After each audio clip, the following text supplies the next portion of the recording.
कहानी की शुरुआत अफगानिस्तान की जंग से होती है। युद्ध के मैदान में झेले गए भयानक ट्रॉमा की वजह से एक स्पेशल एजेंट को अपनी नौकरी छोड़नी पड़ती है, लेकिन किस्मत उसे एक ऐसे मिशन की ओर धकेल देती है जहां उसका सामना सीधे एक नेशन के किंग से होने वाला है। इस कहानी का केंद्र है एक आदमी, एलियास। आज के समय में एलियास एक साधारण और शांत जिंदगी जीता हुआ दिखाई देता है, लेकिन उसका अतीत बिल्कुल अलग था। पहले वह स्पेशल फोर्सेस का हिस्सा था। अफगानिस्तान में एक बेहद खतरनाक ऑपरेशन के दौरान वह एक ऐसे कॉम्बैट सिचुएशन में फंस गया जिसने उसकी जिंदगी हमेशा के लिए बदल दी। उस मिशन के बाद इलियास को PTSD, post traumatic stress disorder हो गया। इस मानसिक हालत की वजह से वो अपनी ड्यूटी जारी नहीं रख सका और मजबूरन उसे नौकरी से रिजाइन करना पड़ा। सेवा छोड़ने के बाद एलियास घर लौट आया, लेकिन हालात बेहतर होने के बजाय और बिगड़ते चले गए। अब एलियास को हेलुसिनेशंस होने लगे। उसे अजीब अजीब आवाजें सुनाई देने लगी, जैसे पास वाले घर से कोई बात कर रहा हो। लेकिन उसका पड़ोसी तो बहुत पहले ही घर छोड़ चुका था, तो फिर ये आवाजें आ कहां से रही थी? ये सब इलियास को अंदर से तोड़ने लगा। सच्चाई जानने की डेस्परेशन में वो अपनी दीवारों में छेद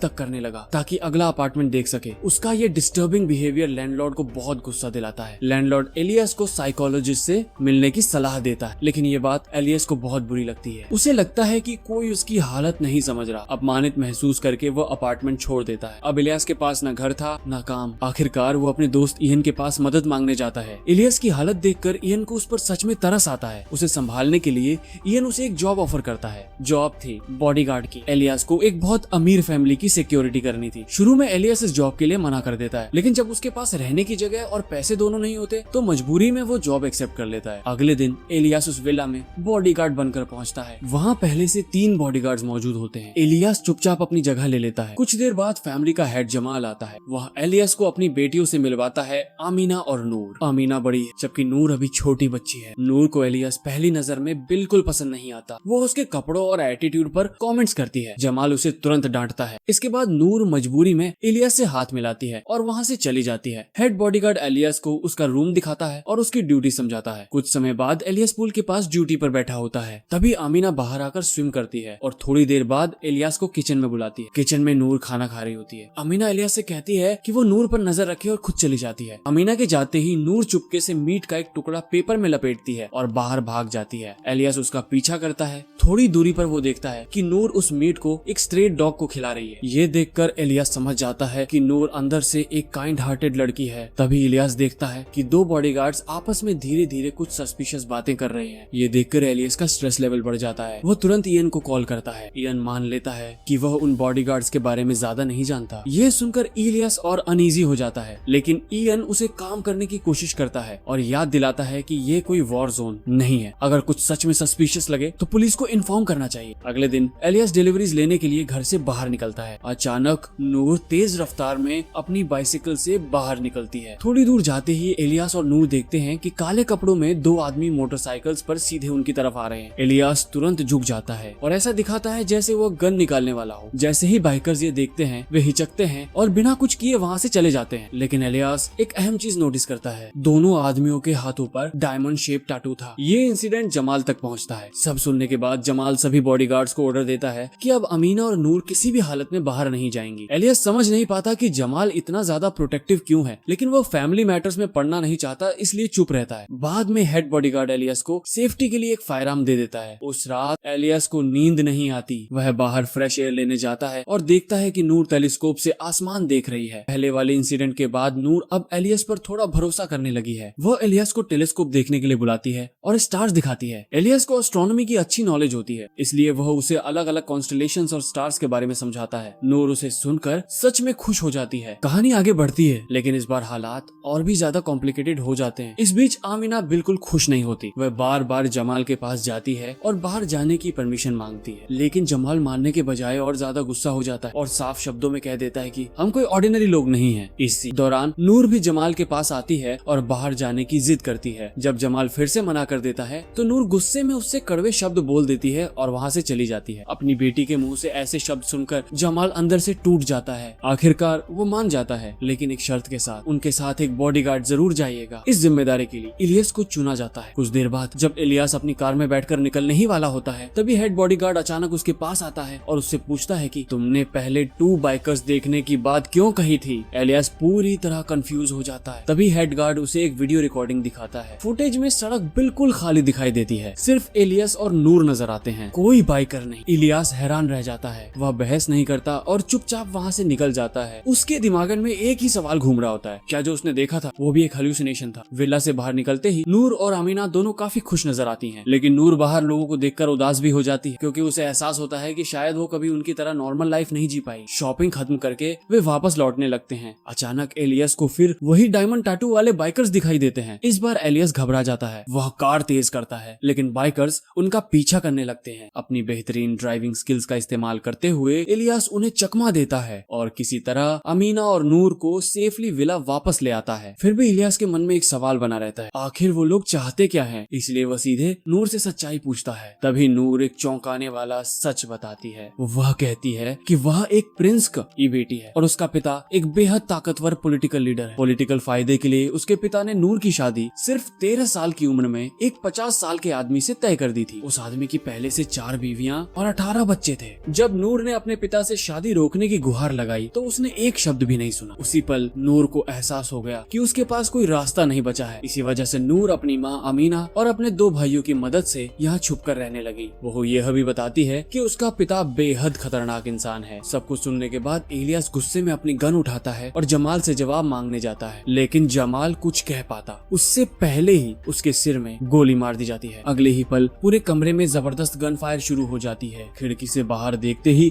इलियास को दिखाई देता है कि कई आर्म्ड शूटर्स विला में घुस चुके हैं और एक एक करके बॉडीगार्ड्स को मार रहे हैं। उसी पल इलियास के अंदर का पुराना कॉम्बैट इंस्टिंक्ट जाग जाता है। वह अटैकर्स को एक एक करके खत्म करना शुरू कर देता है। एक शूटर को मारने के बाद इलियास उसका वेपन उठा लेता है और अकेले ही विला के अंदर आगे बढ़ता है। इसी दौरान अमीना एक वार्डरोब के अंदर छुपी होती है। एक अटैकर उसे मारने के लिए कमरे में घुसता है, लेकिन ठीक समय पर इलियास पहुंच जाता है और उसे ढेर कर देता है। इलियास जल्दी से अमीना को कार में बैठाता है। शूटर का हेडसेट पहनते ही वह सुनता है, we have captured the girl. इसका मतलब साफ था, नूर उनके हाथ लग चुकी है। इलियास बिना एक पल गंवाए उसे बचाने निकल पड़ता है। वो एक शूटर को नूर को होस्टेज बनाए हुए पाता है। बिना सोचे समझे इलियास ऊपर से छलांग लगाता है, हाथ में पकड़ी मेटल रॉड को उस आदमी के कंधे में घुसा देता है। नूर आजाद हो जाती है। तीनों किसी तरह वहाँ से भाग निकलते हैं। वे विला से बाहर निकल जाते हैं, लेकिन अटैकर्स उनका पीछा करते रहते हैं। इलियास शांत दिमाग से एक प्लान बनाता है और जानबूझकर अटैकर्स की गाड़ी क्रैश कर देता है। हालांकि अब उनकी अपनी कार भी चलने लायक नहीं रहती। वे कार छोड़ देते हैं और एक बस से भागते हैं। रास्ते में इलियास सारे फोन्स फेंक देता है ताकि सैटेलाइट ट्रैकिंग न हो सके। रात होने पर इलियास उन्हें अपने एक पुराने दोस्त के घर ले जाता है। शुरू में वो मदद से मना कर देता है, लेकिन इलियास को घायल हालत में देखकर मान जाता है। वह उन्हें शेल्टर देता है और जितनी मदद कर सकता है करता है। अमीना को थोड़ी राहत मिलती है। उसी रात न्यूज में दिखाया जाता है कि इलियास ने विला में सबका मैसेकर कर दिया है और अब उसे पूरे देश में हंट किया जा रहा है। ये देखकर इलियास को शक होने लगता है कि कहीं अमीना ने उसे धोखा तो नहीं दिया। घबराहट में वो अमीना पर गन तान देता है और जवाब मांगता है। मामला बिगड़ने से पहले इलियास का दोस्त बीच में आकर उसे रोक देता है। इलियास बाहर निकल जाता है, पूरी तरह टूट चुका होता है। अब उसका शक येन पर जाता है, वही दोस्त जिसने उसे बॉडीगार्ड की जॉब दिलाई थी। उसे लगता है कि येन ने ही उसे फंसाया है। इलियास येन को एक सुनसान जगह बुलाकर किडनैप कर लेता है। जब येन को होश आता है, वह खुद को बंधा हुआ पाता है। वो मानता है कि न्यूज रिपोर्ट सच लग रही हैं, लेकिन जब इलियास बताता है कि नूर और अमीना जिंदा हैं, तो येन उस पर भरोसा करता है। सबूत के तौर पर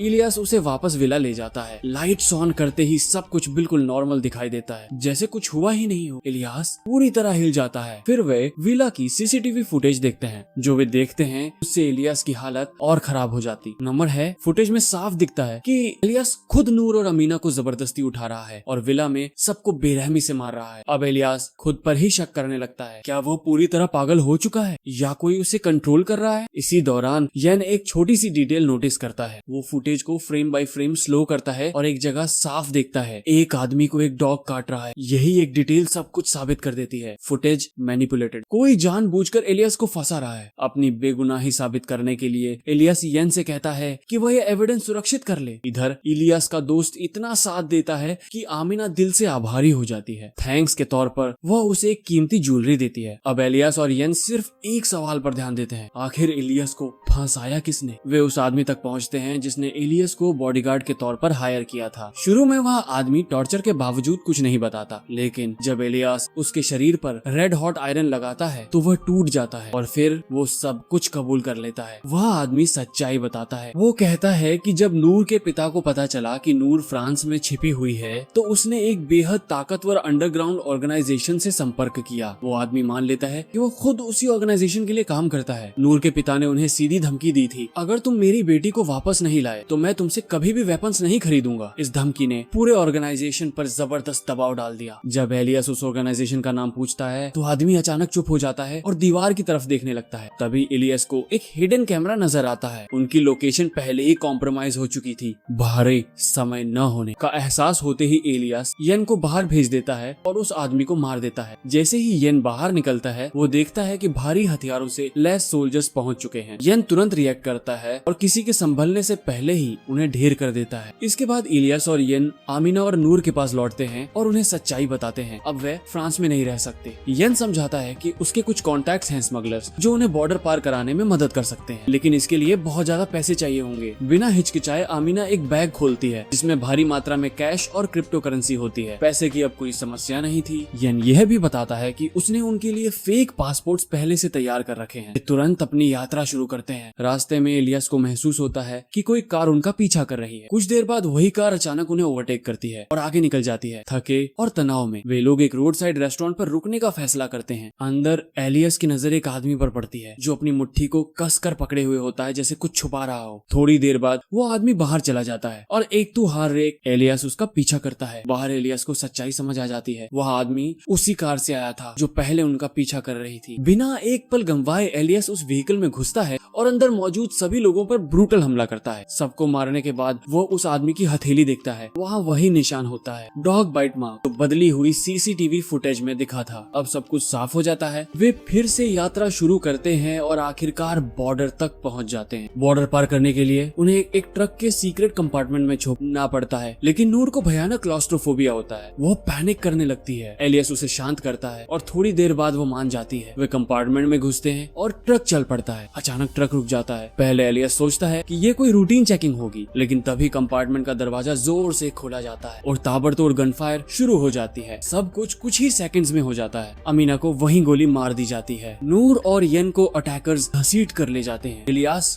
वहीं रह जाता है, जिंदा लेकिन पूरी तरह टूट चुका। जब इलियास को होश आता है तो वो समझता है कि वह अभी भी ट्रक के उसी हिडन कंपार्टमेंट में है। जैसे ही वो बाहर निकलता है ट्रक जोरदार एक्सप्लोजन के साथ उड़ जाता है। इधर येन से एलियस के बारे में पूछताछ की जा रही होती है। येन साफ कहता है कि एलियस कोई नॉर्मल आदमी नहीं है, वह गॉड ऑफ डेथ है। पहले तो कोई उस पर भरोसा नहीं करता। तब येन अफगानिस्तान की कहानी बताता है। एक मिशन के दौरान एलियस को दुश्मनों ने पकड़ लिया था। अपने टीममेट की जान बचाने के लिए एलियस ने खुद को सरेंडर कर दिया था। 1 महीने बाद एलियस वापस लौटा, लेकिन उस पूरे 1 महीने में उसके साथ क्या हुआ किसी को नहीं पता। येन कहता है कि उस वक्त जो कुछ भी इलियास के साथ हुआ उसने उसके अंदर किसी सोई हुई चीज को फिर से जगा दिया। गैंग जब इलियास की हिस्ट्री चेक करती है तो उन्हें एहसास होता है कि येन जो कह रहा है वह सच है। इलियास की असली पहचान समझते ही वे येन को वहीं मार देते हैं। अब वे एक फुल स्केल वॉर की तैयारी करने लगते हैं। इसके बाद दूसरी तरफ इलियास एक पुराने दोस्त की मदद से नूर की लोकेशन ट्रेस करता है। वह तय करता है कि वह पैराशूट से वहां पहुंचेगा। उसका दोस्त जेट से उसे बिल्डिंग के ऊपर ले जाता है। इलियास जंप करता है और सीधे रूफ टॉप पर उतरता है। वह तुरंत अपना वेपन असेंबल करता है, नाइट विजन गॉगल्स पहनता है और अंदर घुसते ही सारे सीसीटीवी कैमरास डिसेबल कर देता है। फ्लोर बाय फ्लोर आगे बढ़ते हुए इलियास गार्ड्स को खत्म करता जाता है और आखिरकार नूर के कमरे तक पहुंचता है। जैसे ही वे भागने वाले होते हैं पूरा बिल्डिंग लॉकडाउन में चला जाता है। चारों तरफ स्टील शटर्स गिर जाते हैं। इलियास तुरंत समझ जाता है कि अब बड़ी लड़ाई होने वाली है। वह नूर से कहता है वो ठीक उसके पीछे रहे। वे एलिवेटर की तरफ बढ़ते हैं, रास्ते में गार्ड्स को साफ करते हुए। अचानक नूर को याद आता है एक और रास्ता है, वे उसके पिता के फ्लोर से निकल सकते हैं। नूर के डायरेक्शंस पर इलियास आगे बढ़ता है। वे एक कमरे में पहुंचते हैं जो किसी प्राइवेट म्यूजियम जैसा होता है, कीमती आर्टिफैक्ट से भरा हुआ। उसी पल कई शूटर्स अंदर घुसते हैं। इलियास एक ग्रेनेड फेंकता है और सबको एक साथ खत्म कर देता है। वे फिर एलिवेटर तक पहुंचते हैं और नूर के पिता के फ्लोर पर जाते हैं। एलिवेटर के अंदर लगे सर्वेलेंस स्क्रीन पर इलियास देखता है बाहर 3 गार्ड्स खड़े हैं। दरवाजा खोलने से पहले ही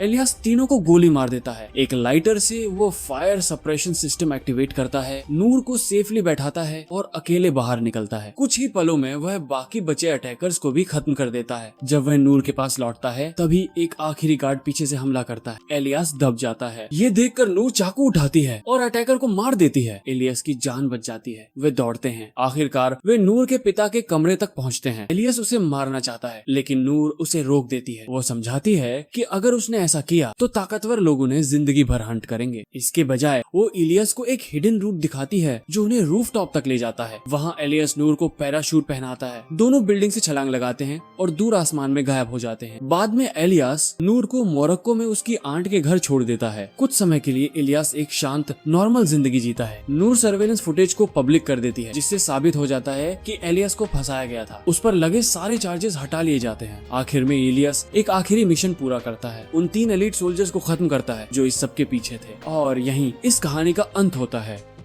देखने के लिए धन्यवाद। वीडियो अच्छा लगे तो लाइक, शेयर और सब्सक्राइब जरूर करना। मिलते हैं अगली वीडियो पर।